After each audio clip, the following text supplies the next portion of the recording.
ಸಾಗರ ಉಪವಿಭಾಗೀಯ ಆಸ್ಪತ್ರೆ ಸರ್ಕಾರಿ ಆಸ್ಪತ್ರೆಗೆ ಮೊನ್ನೆ ದಿನ ಸೀರಿಯಸ್ ಕಂಡೀಷನ್ ಇರೋ ಪೇಷಂಟ್ಗಳು ಬರ್ತಾರೆ. सलीम ना मैं सलीम का बीच भद्रा है ना भद्रा देखें तो जब से तो क्या मैं इसे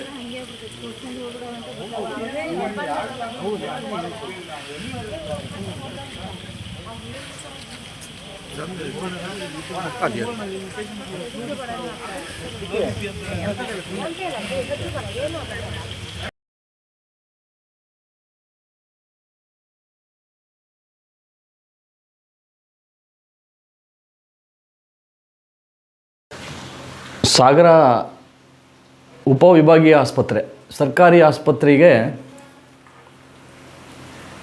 ಮೊನ್ನೆ ದಿನ ಸೀರಿಯಸ್ ಕಂಡೀಷನ್ ಇರೋ ಪೇಷಂಟ್ಗಳು ಬರ್ತಾರೆ. ಆ ಬಂದಿರತಕ್ಕಂಥ ಸಂದರ್ಭದಲ್ಲಿ ಮೂರು ಜನ ಏನು ಸೀರಿಯಸ್ ಆಗಿರ್ತಾರೆ. ಸೀರಿಯಸ್ ಕಂಡೀಷನನ್ನು ಅವರಿಗೆ ಏನು ಮಾಡ್ತಾರೆ, ಸಾಗರ ಆಸ್ಪತ್ರೆ ಅಲ್ಲಿಂದ ಶಿವಮೊಗ್ಗದ ಮೆಗಾನಿಗೆ ರೆಫರ್ ಮಾಡಲಿಕ್ಕೆ ವ್ಯವಸ್ಥೆ ಮಾಡ್ತಾರೆ. ಮೆಗಾನಿಗೆ ಹೋಗುವಂಥ ಸಂದರ್ಭದಲ್ಲಿ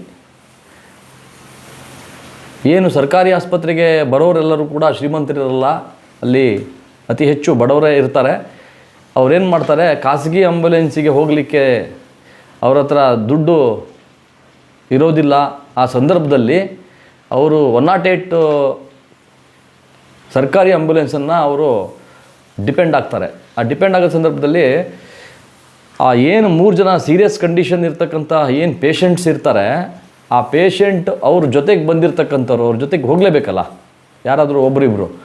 ಆ 3 ಜನ ಎಮರ್ಜೆನ್ಸಿ ಕಂಡೀಷನ್ ಇರ್ತಕ್ಕಂಥವ್ರು ಅವರನ್ನು ಮತ್ತು ಅವರ ಜೊತೆಗೆ ಬಂದವರನ್ನು ಒಂದೇ ಆಂಬ್ಯುಲೆನ್ಸಲ್ಲಿ ಕರ್ಕೊಂಡು ಶಿವಮೊಗ್ಗಕ್ಕೆ ಹೊರಡುವ ತಯಾರಿಯಲ್ಲಿ ಇರ್ತಾರೆ. ಇದು ಎಂತಹ ದುರಂತ ನೋಡಿ. ಈಗ ಹಾಗಾದರೆ ಸರ್ಕಾರಿ ಆಸ್ಪತ್ರೆಗೆ ಏಕಕಾಲದಲ್ಲಿ 3-4 ಜನಕ್ಕೆ ಎಮರ್ಜೆನ್ಸಿ ಆಗಬಾರ್ದು ಅನ್ನೋದೇನಾರು ಇದೆಯಾ? ಆ ಸಂದರ್ಭದಲ್ಲಿ ಹಾಗಾದರೆ ಒಂದೇ ಆಂಬ್ಯುಲೆನ್ಸ್ನಲ್ಲಿ ಇವರಿಗೆ ಕರ್ಕೊಂಡು ಹೋಗೋ ಸಂದರ್ಭದಲ್ಲಿ ಅವರಿಗೆ ಆಕ್ಸಿಜನ್ ಈಗ ಒಬ್ಬರಿಗೆ ಮಾತ್ರ ಅಲ್ಲಿರುತ್ತೆ ಒಳಗಡೆ 108ಅಲ್ಲಿ.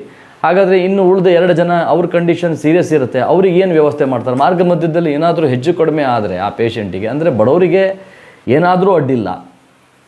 ಕರ್ನಾಟಕ ರಾಜ್ಯದ ಆರೋಗ್ಯ ಸಚಿವರು ದಿನೇಶ್ ಗುಂಡೂರಾವ್ ಅವರಿಗೆ ನೇರವಾಗಿ ಪ್ರಶ್ನೆ ಮಾಡ್ತೀನಿ, ಮತ್ತು ಸಾಗರ ಶಾಸಕರು ಕೂಡ, ಇದು ಸಾಗರ ಸರ್ಕಾರಿ ಆಸ್ಪತ್ರೆಯಲ್ಲಿ ನಡೆದಿರ್ತಕ್ಕಂಥ ಘಟನೆ, ತಾವು ಕೂಡ ಇದ್ರ ಬಗ್ಗೆ ಗಮನ ಹರಿಸಬೇಕು.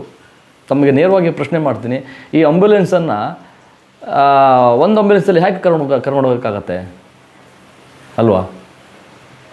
ಇವೆಲ್ಲ ಹೇಳಿ ಕೇಳಿ ಬರಲ್ಲ ಸಂದರ್ಭ. ಸರ್ಕಾರಿ ಆಸ್ಪತ್ರೆ ಅಂತಂದರೆ ಎಮರ್ಜೆನ್ಸಿ ಇದ್ದೇ ಇರುತ್ತೆ. ಒಂದೇ ಆಂಬ್ಯುಲೆನ್ಸಲ್ಲಿ ತುಂಬ ಸೀರಿಯಸ್ ಕಂಡೀಷನ್ ಇರ್ತಕ್ಕಂಥವ್ರನ್ನ 75 ಕಿಲೋಮೀಟರ್ ಶಿವಮೊಗ್ಗ ಮೆಗಾನಿಗೆ ಹೋಗತಕ್ಕಂಥ ಸಂದರ್ಭದಲ್ಲಿ ಏನಾದರೂ ಹೆಚ್ಚು ಕಡಿಮೆ ಆದರೆ ಮಾರ್ಗ ಮಧ್ಯದಲ್ಲಿ ಆಕ್ಸಿಜನ್ ಅಥವಾ ಹಂಗಾರೆ ಜೀವದ ಜೊತೆ ಚೆಲ್ಲಾಟ ಆಡ್ತಕ್ಕಂಥ ಕೆಲಸ ಇಲ್ಲಿ ಸರ್ಕಾರ ನಡೆಸ್ತಾ ಇದೆಯಾ ಅಥವಾ ಆಸ್ಪತ್ರೆ ವ್ಯವಸ್ಥೆ ನಡೀತಾ ಇದೆಯಾ? ಹೇಗೆ ಇದನ್ನೆಲ್ಲ ಸರಿ ಮಾಡೋದು ಹೇಗೆ?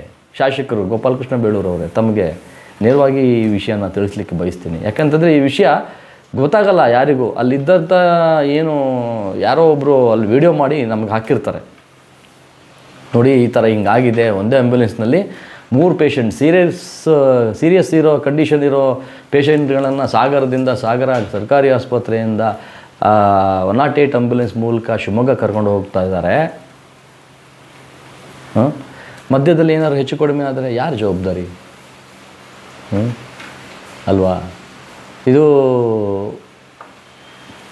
ಎಲ್ರಿಗೂ ಜವಾಬ್ದಾರಿ ಇದೆ. ಸರ್ಕಾರ ಇದ್ರ ಬಗ್ಗೆ ಗಮನ ಹರಿಸ್ಬೇಕು, ಸಾಗರ ಶಾಸಕರು ಗಮನ ಹರಿಸ್ಬೇಕು, ಆರೋಗ್ಯ ಸಚಿವರು ಈ ರೀತಿ ಕರ್ನಾಟಕದಲ್ಲಿ ಯಾವುದೇ ಆಸ್ಪತ್ರೆಗಳಲ್ಲಿ ಈ ರೀತಿ ಆಗಬಾರ್ದು. ಇದ್ರ ಬಗ್ಗೆ ಹೆಚ್ಚಿನ ಕಾಳಜಿ ವಹಿಸಬೇಕು. ಇಲ್ಲಿ ಆಂಬ್ಯುಲೆನ್ಸ್ನವ್ರು ತಪ್ಪೋ ಅಥವಾ ಆಸ್ಪತ್ರೆಯವ್ರ ತಪ್ಪೋ ಅಥವಾ ಹೋಗುವವ್ರ ತಪ್ಪೋ, ಈ ಯಾವ ತಪ್ಪುಗಳನ್ನು ಹುಡುಕ್ತಾ ಹೋದರೆ ಅದಕ್ಕೆ ಪರಿಹಾರ ಸಿಗೋದಿಲ್ಲ. ಒಂದೇ ಆಂಬ್ಯುಲೆನ್ಸ್ನಲ್ಲಿ ಸೀರಿಯಸ್ ಇರೋ ಕಂಡೀಷನ್ ಇರತಕ್ಕಂಥವ್ರನ್ನ ಯಾವ ಕಾರಣಕ್ಕೂ ಕೂಡ ಕರ್ಕೊಂಡು ಹೋಗೋಕ್ಕೆ ಸಾಧ್ಯನೇ ಇಲ್ಲ. ಖಾಸಗಿ ಆಂಬ್ಯುಲೆನ್ಸ್ ಪಾಪ ಅವ್ರು ಎಲ್ಲಿಂದ ದುಡ್ಡು ತಂದು ಕೊಡ್ತಾರೆ?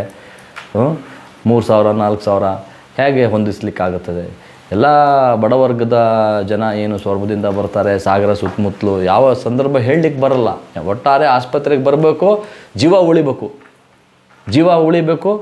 ನಾವು ಶಿವಮೊಗ್ಗಕ್ಕೆ ಇವ್ರು ಕಳಿಸ್ಕೊಡ್ತಾರೋ ಅಥವಾ ಸಾಗರದಲ್ಲೇ ಇಟ್ಕೊಳ್ತಾರೆ, ಪಾಪ ಅವ್ರಿಗೇನು ಗೊತ್ತಿರಲ್ಲ, ಏನೋ ಆ ಸಂದರ್ಭದಲ್ಲಿ ಅರ್ಜೆಂಟು ಬಂದಿರ್ತಾರೆ, ಈಗ ಏನು ದುಡ್ಡು ಇಟ್ಕೊಂಡು ಬಂದಿರ್ತಾರೋ ಅಥವಾ ಯಾರು ಪರಿಚಯ ಇರ್ತಾರೆ ರಾತ್ರಿ ಹೊತ್ತು ಅಲ್ವಾ, ಯಾರು ಅವರಿಗೆ ಹೊಂದಿಸಿ ಕೊಡ್ತಾರೆ ಆಂಬುಲೆನ್ಸಿಗೆ, ಖಾಸಗಿ ಆಂಬುಲೆನ್ಸಿಗೆ ಹೋಗ್ರಪ್ಪ ನೀವು 2,000 3,000 ಅನಿವಾರ್ಯ, ಅವರಿಗೂ ಕೂಡ ಫ್ಯೂಯಲ್ ಎಲ್ಲ ಹಾಕ್ಕೊಂಡು ಅವ್ರದ್ದು ಜೀವನ ನಡಿಬೇಕಲ್ಲ. ಹಾಗೆ ನಾನು ಹೇಳ್ತಿರೋದು 108ನವ್ರು ತಪ್ಪು ಅಂತ ಹೇಳ್ತಾ ಇಲ್ಲ, 108ನಲ್ಲಿ ಅನಿವಾರ್ಯವಾಗಿ ಅವರು ಕರ್ಕೊಂಡು ಹೋಗಿರ್ಬೋದು, ಆದರೆ ವ್ಯವಸ್ಥೆ ಒಂದೇ ಆಂಬ್ಯುಲೆನ್ಸ್ನಲ್ಲಿ ಎಮರ್ಜೆನ್ಸಿ ಇರ್ತಕ್ಕಂಥ ಸೀರಿಯಸ್ ಕಂಡೀಷನ್ ಇರ್ತಕ್ಕಂಥ ರೋಗಿಗಳಿಗೆ ಮತ್ತು ಅವರ ಜೊತೆಗೆ ಬಂದವರಿಗೆ ಹೇಗೆ ಕರ್ಕೊಂಡು ಹೋಗೋಕ್ಕೆ ಸಾಧ್ಯ?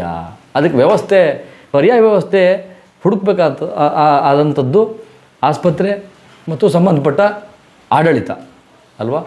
ಇದು ಈ ಹೊತ್ತಿನ ಒಂದು ಇಂಪಾರ್ಟೆಂಟ್ ಸ್ಟೋರಿ. ನೆಕ್ಸ್ಟ್ ಮತ್ತೊಂದು ವಿಷಯದ ಬಗ್ಗೆ ನಾನು ನಿಮ್ಮ ಮುಂದೆ ಬರ್ತೀನಿ. ನಮಸ್ತೆ, ಧನ್ಯವಾದ.